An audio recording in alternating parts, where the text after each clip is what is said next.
this woman to the spa for some hot rubbing and hot rubbing. And to explain the science behind stress, we have the cast of Grey's Anatomy. Huh, they sure look different without all that TV makeup. The question, jerk! We'll also ask tennis legend John McEnroe if he ever felt stress while playing tennis. So I wonder why you would ask. Did it look like I ever get stressed out on a tennis court? Sorry. In the 1930s, endocrinologist Hans Selye ran experiments to expose animals to blaring light, deafening noise, extreme temperatures, and what he called perpetual frustration. The animals had stomach ulcers and their adrenal and lymph glands swelled and shrank. Selye called this physical response to being fucked with stress.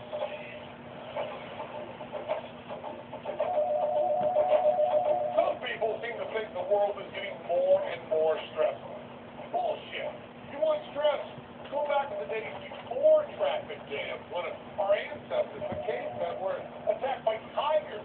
Fucking tigers. Now that's fucking stress. We don't have stress like that today. It's not like half of a modern Las Vegas bank is going to be attacked by a tiger. Well, that's wrong. Let's ask someone on the streets of stressful New York City about stress. John McEnroe, tennis class. Yep, John McEnroe. Perfect. Stress is your middle name. I don't want to say stress was my middle name, Sorry. but it became, in some ways, something that I think, especially the first, say, 10 years of my career, I was able to use in a positive way. Whoa, Johnny boy! Don't give away the end of the show. Fuck, maybe we should save you for later. Let's talk to our three participants and find out how they plan to deal with stress. First up, this guy. My name's Alfred Smith. I'm 31, and I'm a professional fundraiser. The stress in my life comes from the typical things, I'd say, from financial issues, from feeling overwhelmed by work and by schoolwork, by my job, by personal relationships. To relieve his stress, Alfred is going to visit Morla Milson, a Roman therapist who's going to teach him the wonders of ancient Italy. My name is Marla Wilson. I'm the owner of Marla's Apothecary. I'm a certified aromatherapist and educator. Roman therapist? What? Oh, a aromatherapist. Sorry, typo. Aromatherapy is the use of essential oil products or aromatherapeutic products to enhance well-being. Aromatherapist claims smells can help you with anything from the common cold to urinary tract infections. These supposedly therapeutic scents can be found in thousands of products, from candles to even fucking dishwashing liquid. Yep, smelling your way to a happier life is all the rage. And lucky for Alfred, one of aromatherapy's most popular uses is to help reduce stress. How do you notice for yourself that you're stressed? I'd say probably depression. I get a sort of sense of general malaise. One of the main components of stress for you is that you're overwhelmed in terms of the amount of things that have to be tackled every day, and you're not tackling them, and they go over to the next day. All right, so you're always in a hole. So using this cold reading, Marla sets out to create a custom blend to reduce Alfred's stress. It's really mind-clearing. Jasmine can sometimes be used for stress. Rose can be used for stress. Frankincense can be used for stress. It's very oxygenating. Aromatherapy can help us if we're really stressed out, kind of like knocking you out of it, changing your mindset, bringing you back to a different moment. I might use spearmint, but I'm not 100% sure. I can see how they smell today. Well, it does smell nice in here, Marla, but how's Alfred supposed to use all this? You could actually make a little bit of it and rub on your hands. It's just a little dab of it. Rub on your hands after your breakfast and kind of, when you start working, just to kind of clear your mind, keep you focused on what you're doing, and it's a very cheerful oil. And we'll cheerfully check back later. Our second stressed out subject is this teacher's assistant.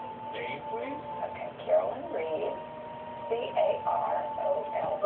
Teachers. R-E-E. We followed Carolyn as she visited her doctor.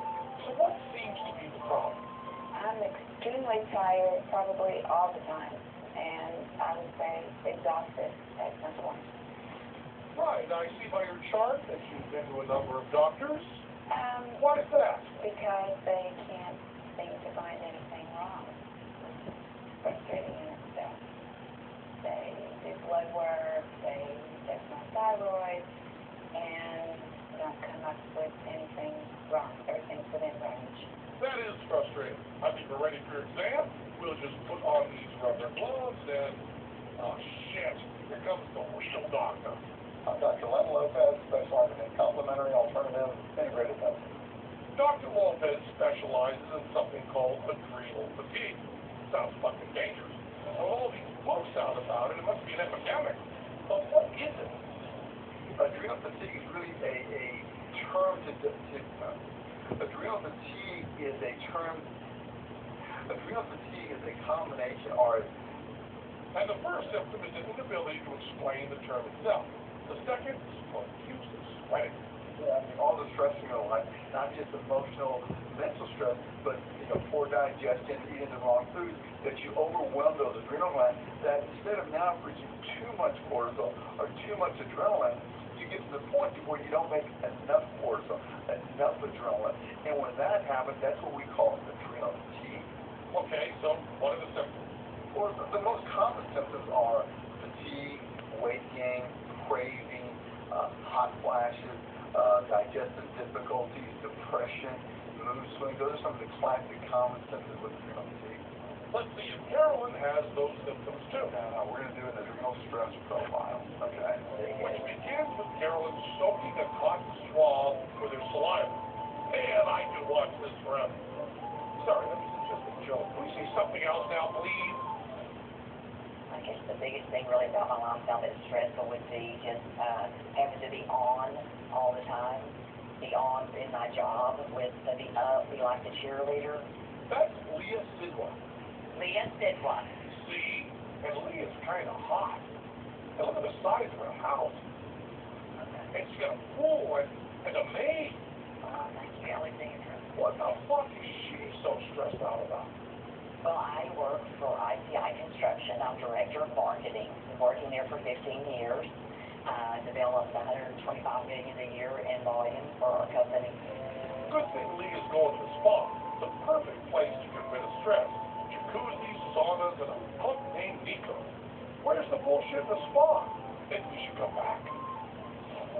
Get a little bit of cheese oil here and there. Oh, you have such a nod back here. Just relaxing and relaxing. Oh, there's such tension. The most stressed thing alive has to be the common house mouse. Lice are trapped by humans, hunted by birds of prey, and attacked by cats, live and in cartoon. It's horrible. They live under much more stress than an executive with millions of dollars in sales. So welcome to Penn and Keller's Bullshit Mouse Spa. Come on, how's it going over there? There's a jacuzzi here. Where's the other? It should be over in the... There's a nice little butt bath. Here we have the one over here. Oh, fuck! Yeah, I'll show you stress. God, go. Really? Little motherfucker. This whole thing of stress, in my opinion, is really BS. It doesn't mean anything. I got Scott Shepard, I'm a PhD in counseling and psychology. I think stress is bullshit. It's a word that is now very popular, and it has spawned all these little workshops and people charging hundreds and thousands of dollars to reduce your stress or to eliminate your stress, when they're best at helping you relax. Wait a second. We're doing a show on stress, and you're saying it's just a word? Fuck. Now I'm stressed. We better dig deeper. So let's take our cameras to this home, which actually is the American Institute of Stress. Hello, we have an appointment with the president, Dr. Paul Rosh. I'm Dr. Paul Rosh. I'm president of the American Institute of Stress. Excellent. We bet this Rosh guy knows all about stress. He was there when it was discovered. Dr. Rosh was friends with Hans Selye. You remember the guy who irritated animals. Hey, I have those same pants. I had a fellowship with Selye in 1951.